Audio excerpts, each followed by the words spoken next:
Hey, welcome back, Ram fans. Mark from Rams Up here. Another Rams Up update, March 7th, 2025. I'm going to call this a Rams Ruminations episode. I'm going to be following up on some news items, breaking news that we've already covered a little bit here, and getting into some other stuff as well.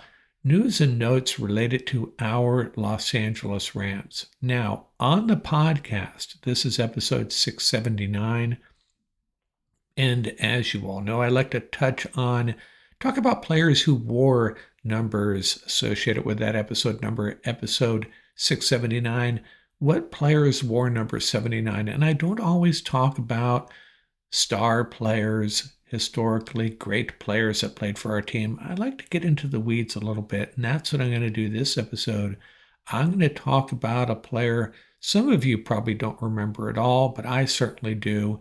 And that is number 79 for the then St. Louis Rams, John Greco, third-round draft pick in 2008.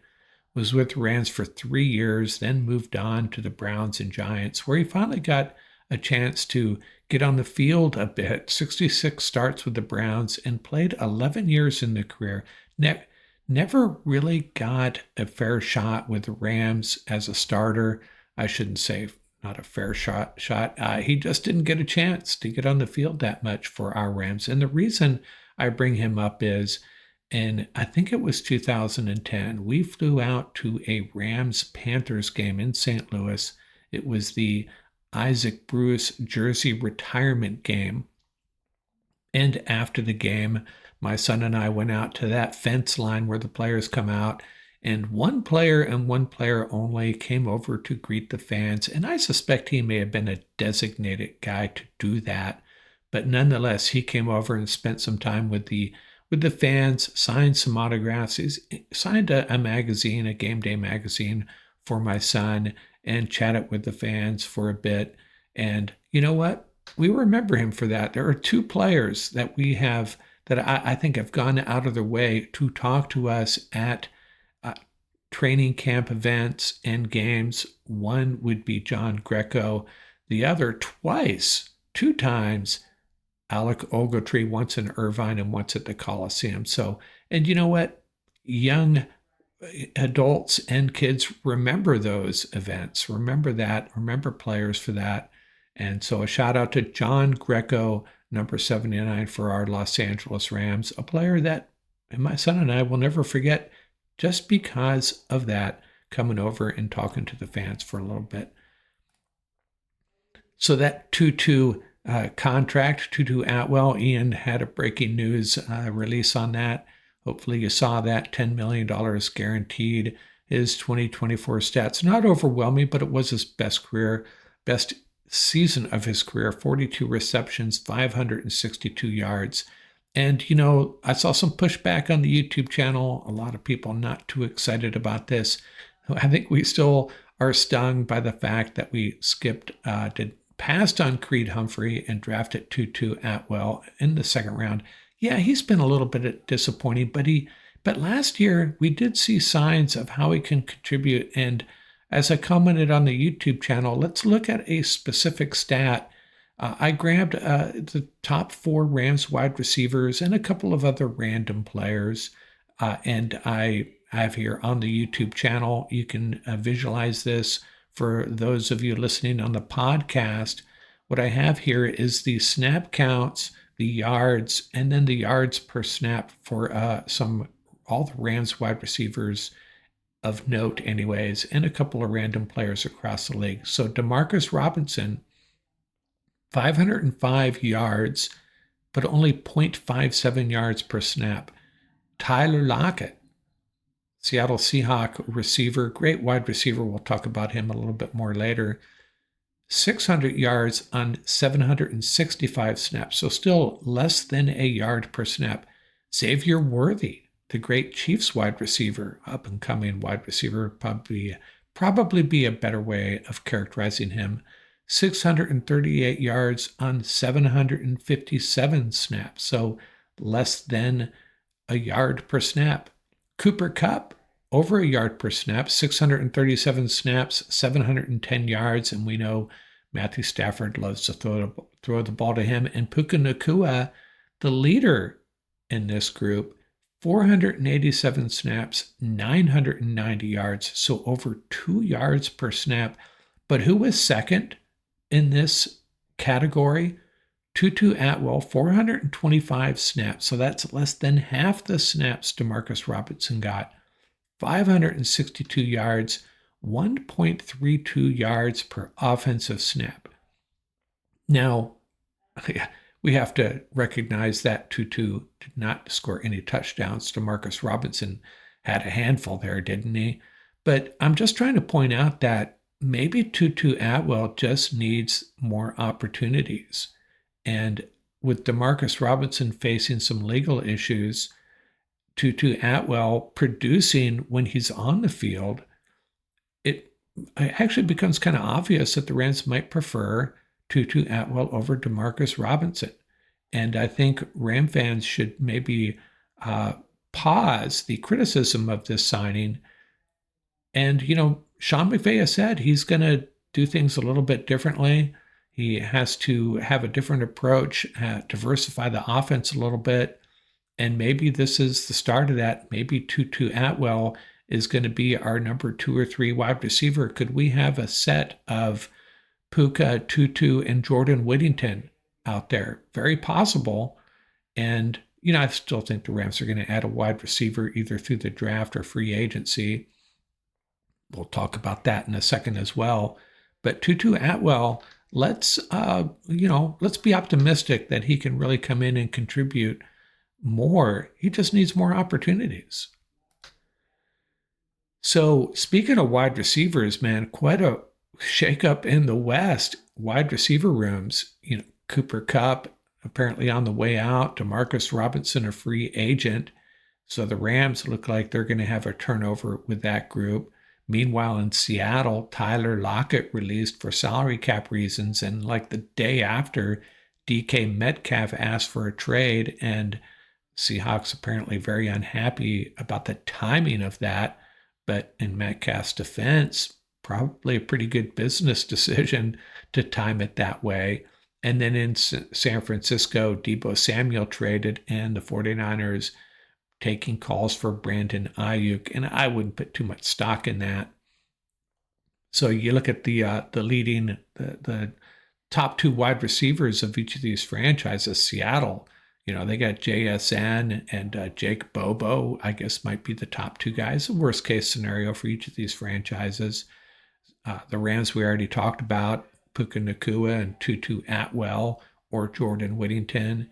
And then in San Francisco, Juwan Jennings and Ricky Pearsall, if all of this comes to pass. Now, Ayuk will probably be back, but just trying to point out, the Rams may end up with the best wide receiver group, even with Cooper Kupp leaving. Now, the Cardinals, they're losing Greg Dortch, but they do have Michael Wilson, Trey McBride, and Marvin Harrison coming back. So not much change there. Marvin Harrison's going to have to step up for us to give a lot of respect to the Arizona Cardinals wide receiver room. And the shakeup is extending to the quarterbacks in the NFC West as well. Geno Smith heading to the Las Vegas Raiders, being reunited with Pete Carroll. Good chance Tyler Lockett ends up there too, right? So a lot going on in the NFC West. Brock Purdy, still got to figure out his contract. And what did the Seahawks do? As far as their next quarterback, rumors are they're going to make a run at Sam Darnold. So a lot going on in the NFC West. And in my opinion, it all favors our Los Angeles Rams. And so how does this change the March 7th starters for the Los Angeles Rams? No change from the last time we talked about this, other than Atwell plugged in there for Xavier Smith. And I saw that third wide receiver as a potential weakness with Xavier Smith. I like him on this roster as a returner special teams guy, but not as a number 3 receiver, maybe as a number 4 or 5. So Tutu Atwell plugged in there. And as far as the defense goes, well, first let's talk about the offensive line. Now, Sean McVay made a point of saying, hey, we are very happy with the guard group we have. This is after Jonah Jackson was traded. And I have the starters listed here on the YouTube channel: Alaric Jackson, Steve Avila, Bo Limmer, Kevin Dotson, and Rob Havenstein. And I think he's on point with the strength of the interior offensive line with backups like Justin Diedish, Dylan McMahon. Now, CBS Sports had an assessment of the Rams free agent situation, and they called the interior offensive line as an area of concern. And I disagree. I think our three starters are fine. I get it. Bo Limmer has some room for improvement. And the backups, I think we're okay there. Diedich and McMahon. I think Diedich has proven he can play at the NFL level. McMahon, a sixth-round pick of the Eagles last year. Rams signed him. He was an exclusive rights free agent, and they did extend him. I'm a little concerned with the backup tackles. We got Warren McClendon, A.J. Curry, and Casey Leviston. So that is the area I think the Rams might need to focus on, an area of improvement. And, could they improve the starters along that line? That would have to be Bo Limmer. And I don't think the Rams are going to go in that direction in free agency or the draft, maybe a late draft pick on the interior offensive line. I think they need to find a free agent, that a player who has proven he can play at the NFL level at left tackle or right tackle or both. That would be the focus for me. Not necessarily a starter, just someone that can come in and, you're not going to hit the panic button if one of our starters goes down. And the March 7th starters on defense, no changes there. I do want to point out that one player that had been rumored going to the Rams, I think it got started online, and it was probably one of those fake news items that the Rams were going to make a run at Zach Bond, but he has been re-signed by the Eagles. So no changes. The defense here looks pretty good. I still think we could improve the cornerback room and add a linebacker and some depth at nose tackle. So Jonah Jackson traded. We've discussed this already. The Rams get that 197th overall pick that originally belonged to the Steelers, by the way. Rams get it through the Bears. And so what is their current situation for the 2025 draft? Well, they have that first pick, number 26 overall, round one pick. Then they have two in the third round, number 90. And we're expecting the 100th overall pick, the comp pick for the Raheem Morris signing. That'll be at the end of the third round. They have their fourth round pick, 126 overall. The 4 6th-round picks now. Number 192 overall is theirs, and then 203 from the Bears, 204 from the Falcons, and then that new pick, number 197 overall. And I think what could very well happen here, Rams have a lot of flexibility with Alaric Jackson in the house, Matthew Stafford back, Tutu Atwell rounding out the wide receiver room a little bit. So they could do a few things here. They could package a couple of 6th-round picks and move up into the 5th if they choose to do that. Or, as some have suggested, they could try to move out of this draft completely and stockpile picks next year and go after one of the top quarterbacks, because there will be a few really good ones.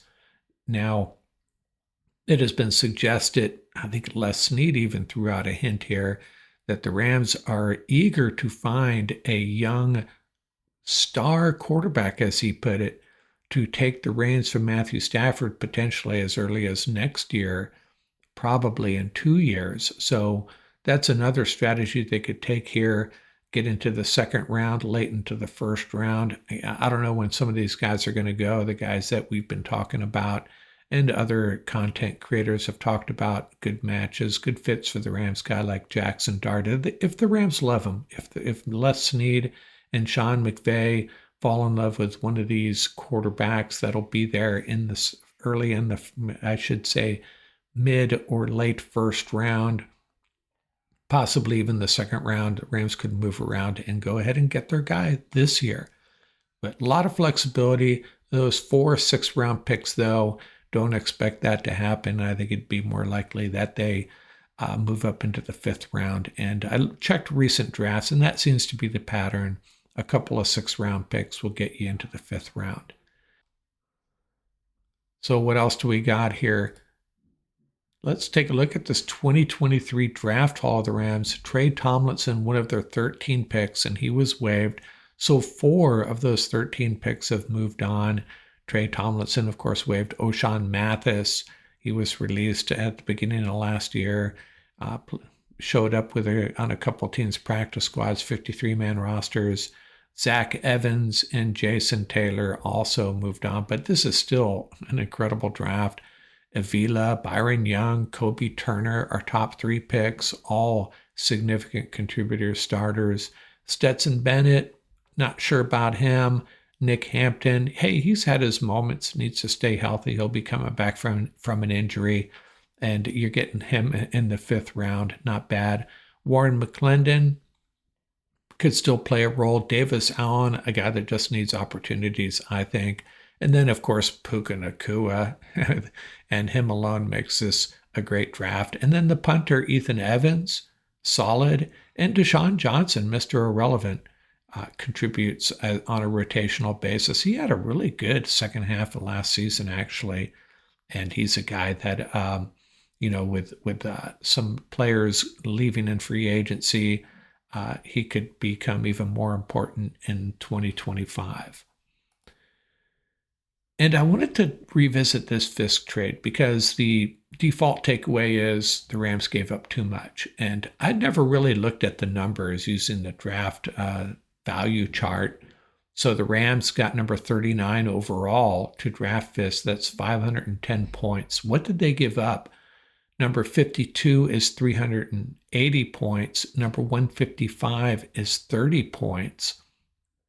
And then that round 2 pick in 2025 turns out to be number 58 overall. But apparently what you do as far as the value chart is you add a 1 round for giving up a pick in the following year. So in other words, you would add 32 to that number, so that 58 becomes number 90 overall. I know, difficult to follow, but stick with me here. So that would turn out to be 140 points. So basically a 2nd round pick in 2025, if you're trading that away in 2024, it's essentially valued as a 3rd round pick.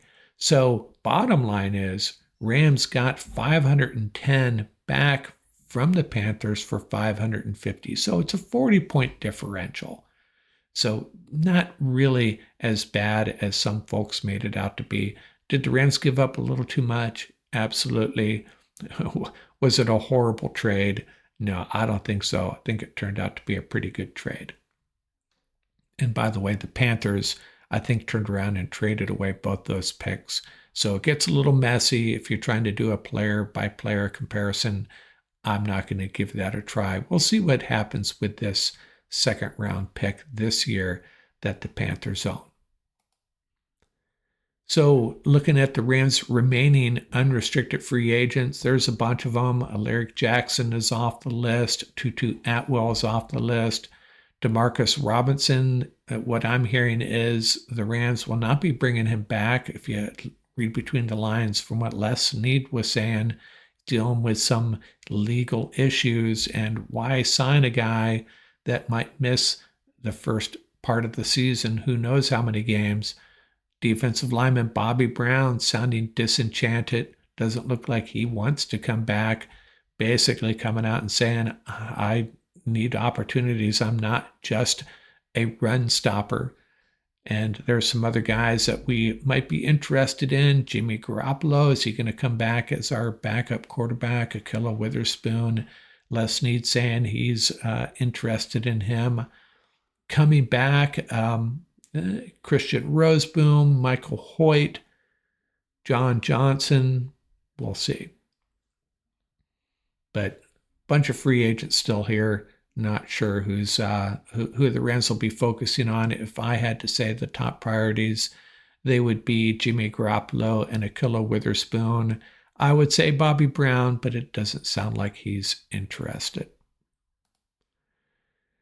Now, Lance Zierlein posted his post-combine mock draft, and he had Armand Membu going fourth to the Patriots. So he is shooting up the draft boards, just focusing on players of interest here. He had the 49ers taking defensive tackle Mason Graham. Now, I'm not sure if this is what Lance is predicting will happen or if this is what he would do, but nonetheless, he had Seattle taking wide receiver Matthew Golden with Tyler Lockett off the board there in Seattle. That makes sense. That would not make me happy. And he had the Packers taking cornerback Jahdae Barron, a guy I mocked to the Rams at least twice now. Arizona taking wide receiver Luther Burden, which seems kind of odd to me. They have Michael Wilson and Marvin Harrison there, two good young receivers. And then he had the Rams taking linebacker Jihad Campbell. And I think this would get a lot of Ram fans excited because this defense is just missing a couple pieces, two pieces away from perhaps being elite, truly elite. And adding Campbell, man, that would be something else, a sideline to sideline type linebacker that can do everything. But I'm not convinced the Rams would go linebacker in the first round. Just not, I wouldn't expect that to happen, but I would not be terribly disappointed if the Rams drafted Campbell. So I wanted to salute a player. We talk a lot about Rams players that we love, but once in a while there's an opponent and a divisional opponent that we get maybe a little too familiar with. And I just wanted to give a salute to Seahawk wide receiver Tyler Lockett. Man, what a great player. Over 8,500 yards with the Seahawks and 61 TDs, class player, locker room guy. And I don't know how many times he has dusted our Rams for 40-plus yard receptions, and it always seemed to come in the fourth quarter. I didn't dig for that stat, but I may have to do that. He has been a Rams killer. How many times have we been playing them where, we kind of feel like we got the game in hand, just got to close it out. And then there's Russell Wilson to Tyler Lockett for 40 yards, 50 yards, long TDs. He has been a pain in our side for years. Happy that he's moved on from the Seahawks. Hopefully he latches on with someone else. Don't think he'd be a good fit for the Rams. Well, maybe he would. I just don't think the Rams are going to invest in an older receiver. Now, Devontae Adams, I think Ian and I are both on board with that. I think Lockett may end up with the Raiders and Pete Carroll. That would make sense, right? Trying to change the culture there, and Tyler Lockett would be a guy for that job, wouldn't he?